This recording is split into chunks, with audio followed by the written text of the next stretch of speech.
Hi, this is Professor G giving you a little help video on navigating the practice draft assignment. For the Vaquero Trails project, we are weeks in, and you should now be in step 3 at this point in the project. So, focusing on the objective at hand, you should have already read in its entirety the intro document to the project, the assignment for the practice draft, which we're going to review, the mentor text, which gives you an example of a student who earned a low A on this project, and some other resources here in the module.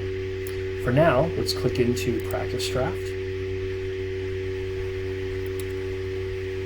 And we see, I'm not going to open these, but this is a link to the introductory project, which is a guide throughout the unit. This is our student sample, and that student sample, again, you should be taking a look at this and reading this all the way through from beginning to end. No question about it. That really gives you a feel for how a student approaches all elements of the project. This student used artificial intelligence, the prescribed resources, chose her own free choice resources, and she's working off of the 6 essential project sub-questions that you should be investigating. And remember that 7th question, it is a free choice question that you'll draft. So I highly recommend you keep this by your side throughout the project. And thank you, and thank you again to that student for sharing. Now let's get into the authorship process. So this I'm just going to paraphrase, but some emphasis. You, in terms of MLA format, the template that I gave you, and that's right here, is in MLA format. I gave you some annotations and highlighting on what to expect going all the way through. In fact, let's go ahead and pop that open right here. Zoom in a bit. And for this, we see that, actually I'm going to exit it, make sure you can see it. For this, we see we have the document setup. Once you have this downloaded on your computer, uploaded into your OneDrive, you need to change, obviously, the dummy text with the heading, first, last, and you can just put the anticipated submission date, that's fine. Come up with an original title, that's up to you, what captures your journey, and come up with a topic summarizing subtitle. All of this needs to fit within one line. Now, within this template, step 1, my situation, you should have completed that from the midterm conference. 100 to 200 words where you self-narrate what you already know about your topic, your college, career, and life plan. Step 2 is a lot of free writing. Hi, my son. Hold on, my kid just came in. Funny. Okay, sorry for the interruption. The kiddo came in. So, step 2 should be a lot of stream of consciousness, just free writing. What are your hopes, fears, questions? You don't need to over-research this, but step 2 in an iSearch is, what do you want to learn? Now for step 3, as we get in here, again, this is where you blend first-person point of view with detailed evidence of your research. But at the core, each of your 7 sub-questions is going to follow some version of this. First, an introduction where you just copy the research question. And then in a little mini paragraph, 2 to 3 sentences, the question, and a 2 to 3 sentence intro on summarizing your approach to that research question. Your body for all 7 of your research sections in step 3 should be 2 to 5 developed paragraphs. That's going to vary by the question and how much research you need. You will need to consult at least 2 sources during this time for each of these sections. And make sure you're using paraphrased, quoted, whatever is appropriate evidence. And spliced in here, you should be also consulting a healthy balance of the prescribed resource, ChatGPT, if you chose that project option. Remember, in-person students using ChatGPT is mandatory. Online students is optional. And remember, you're not trying to write a perfect research paper. You are trying to demonstrate going through the process of addressing the questions, going through the mandatory resources, citing why you went to these resources, giving evidence from them. What did you learn?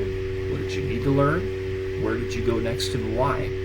This is a first-person point of view research paper, and that pattern is going to be consistent. Again, I really don't want to hear, I don't know what to do. You need to read the mentor text, and you need to read it thoroughly and understand that this isn't about perfection, but this is going through the process of researching and recording that research. And then for each of the questions, question 1, what are my life goals and how can my college education and career path support these goals? Again, you're given the template, so you're capable of adapting that. But this is where you should read that life hack article. You can use outside resources. Yes, you could use ChatGPT and ask what questions should I be asking about life goals, and so forth and so forth. Do your research, and that's that section. Next, the next sub-question is, what SWOT strengths, weaknesses, opportunities, and threats do I have that can impact achievement of my college and career-aligned life goals? So that question, first of all, you should read that Pepperdine Business Blog article on how to use a SWOT analysis, where you can identify your strengths, your weaknesses, your opportunities, and your threats to achieving your college, career, and life goals. So from that, you should then do a self-analysis for your degree, your desired profession, and the pathway that you're choosing. What are your strengths, weaknesses, opportunities, and threats? Next, this is about the third sub-question. What are the SWOT strengths, weaknesses, opportunities, and threats for my future career field and specialty? This is about researching your industry, and you're given some specific resources. The Occupational Outlook Handbook. You have a lot of opportunities to find out academic resources. And again, you can always use free choice resources to learn about your career. Something that would be valuable is that topic expert interview. You could be citing it in this section. But for your industry, what are the industry and even your specialty's strengths, weaknesses, opportunities, and threats? Next question. What degrees and or certificates could I earn for this career at CAC and beyond? And what are the pros and cons for each education path? So that is where you need to understand what is your CAC academic pathway map. If you don't know what I'm talking about, use the project resources. You should know that by now. What is your area of interest? Where are you considering transferring? What different levels of education might you get? And what are pros and cons for each? Is it a certificate, an associate's, where you go out and work, bachelor's, master's, doctorate, and so forth? And what are the pros and cons? This is where you should show a lot of evidence of these different types of paths. For what it's worth, I've heard some individuals have taken the project approach to actually start right there first, with that as the first question that they're researching. Don't change the order, but you can address these questions in terms of your research, one before the other. Just make sure that the format of the paper stays as prescribed. Also, what resources, next question, from CAC and other schools I may attend, or even from elsewhere, can make my education and career path more economical? This is where we talk about financial aid resources, scholarships, budgeting, and so forth. Next question, sub-question, what involvement opportunities and or life needs resources through CAC, other schools I may attend, and elsewhere can I access to support my education and career path? So involvement and life needs, I'll give you some leeway as to what your needs are, but there's a lot of research that says getting involved, especially with groups that relate to your field of study, can really be beneficial for your college success. And then the last question, you will create a free choice research question. And that is where, what are your individual needs? That is going to be something that the first 6 questions don't fully address, and something that is very personal to you.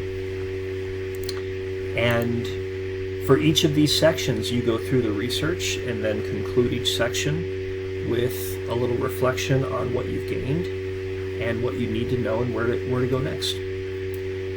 Notice that for the template, step 4, my conclusions, step 5, my plan, those are not due on November 10th. Do not delete the template. Steps 4 and step 5, these sections from the template, leave them as is.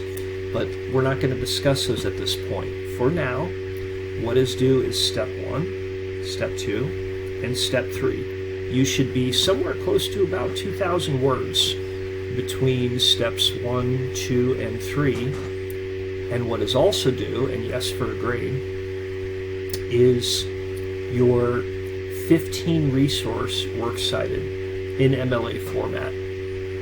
Even right here in the document itself, I give you some resources to help out with that, but it is on you to cite your sources and you'll be held accountable.